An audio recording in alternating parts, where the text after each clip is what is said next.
ठाकुर जी सब, और जैसे ये विचार आता है तो विश्वास भी उतना ही दृढ़ हो जाता है कि ठाकुर जी सब देख लेंगे, जो होगा सब मंगल होगा। अगर कुछ अनुचित भी होना होगा तो ठाकुर जी ने उसी में मंगल निधान किया होगा। ऐसा विचार, ऐसा भाव रखो ठाकुर जी के प्रति।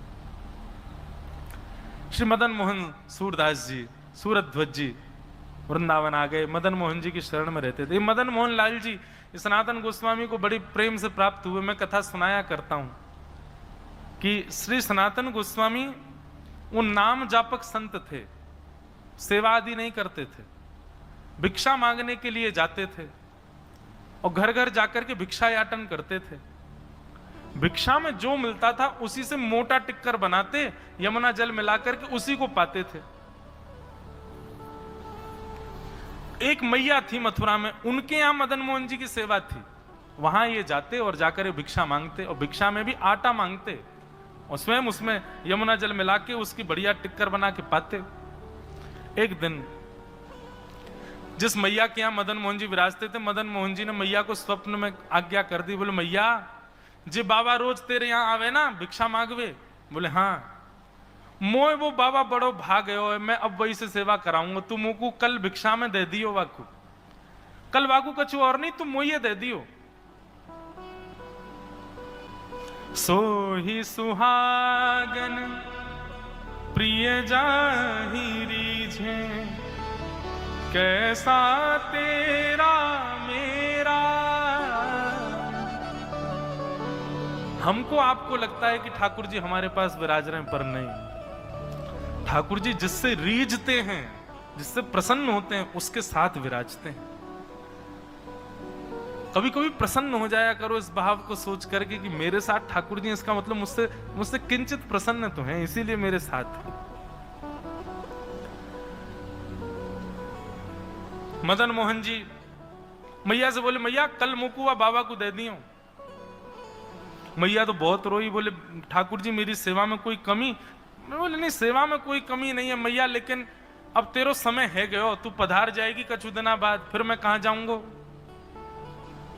वो बाबा कल आवेगो, तू मो वाकू दे दियो, तेरी सेवा पूर्ण है गई मैया, 80 बरस की है गई, अब तेरे बाट निहार रहे हैं, तू अब वैकुंठ को जाइयो, मोकुआ बाबा को दे जा। तो को अच्छा लगेगा, तेरे काउ दिना प्राण निकल जाए और मैं अकेलो यहाँ बैठा रहूं, फिर कोई वाद विवाद आकर के कोई मुझको छीन के ले जाए यहाँ से और फिर विवाद हो, वहां से बढ़िया मैं स्वयं आज्ञा कर रहा हूं, तू मेरी सेवा पर बाबा को दे जा, मैं वही क्या रहूंगा। अब मैया ने ठाकुर जी की बात स्वीकार कर ली। बोले ठीक है ठाकुर जी। बंधु एक बात भी याद रखिएगा, ठाकुर जी सदा अर्चा के रूप में हमारे साथ नहीं रहते, वो अपने अर्चक बदलते हैं। निश्चित है आज श्री गिरधर लाल जी मुझसे सेवा करा रहे हैं, कुछ वर्ष बाद वो अपना अर्चक दूसरा ढूंढेंगे, भले ही मेरे परिवार से ही ढूंढे, लेकिन सेवा तो जाएगी, किसी अन्य के पास जाएगी। ठाकुर जी का ये रूप है संयोग और वियोग। आपको संयोग दे रहे हैं, इसका मतलब किसी को वियोग देकर के आए हैं, और जब आपसे दूर जाएंगे किसी को संयोग देने तो आपको वियोग देंगे।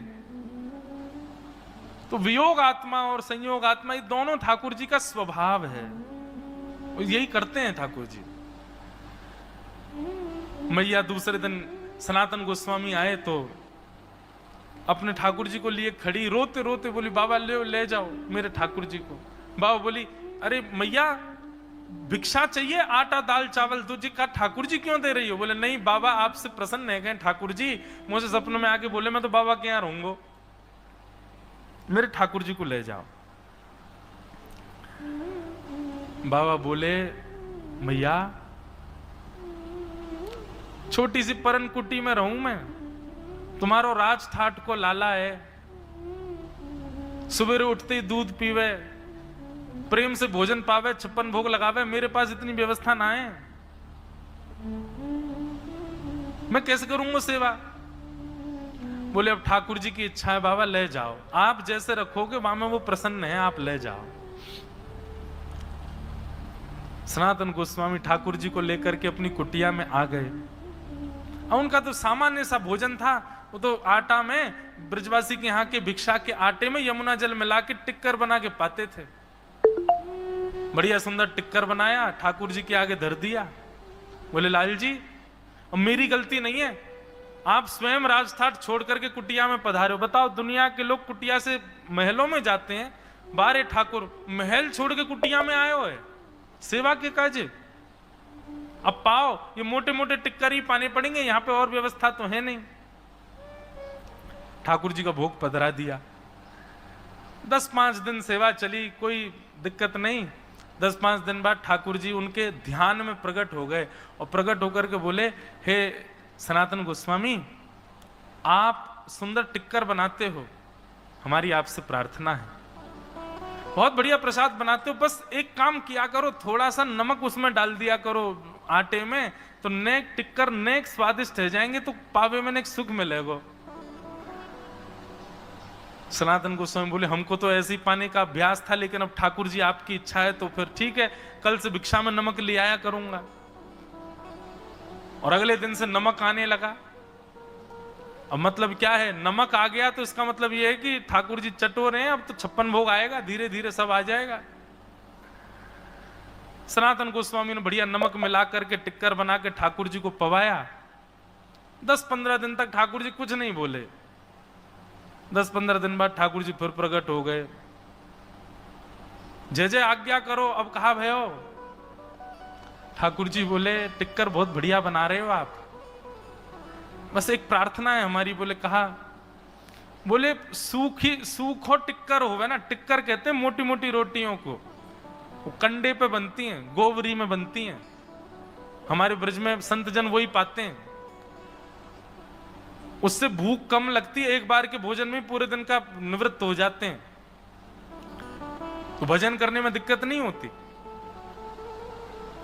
ठाकुर जी बोले, तुम मोटी मोटी टिक्कर ही बना रहे हो, वहां में नमक तो डाल रहे हो, लेकिन ये रूखो रूखो पा पा के मेरे गरे में इर्ज गए हो, मुंह को गरे के नीचे सटको ना जाए, आप बस एक कृपा कर दे करो, नेक वहां में घी लगा दे करो।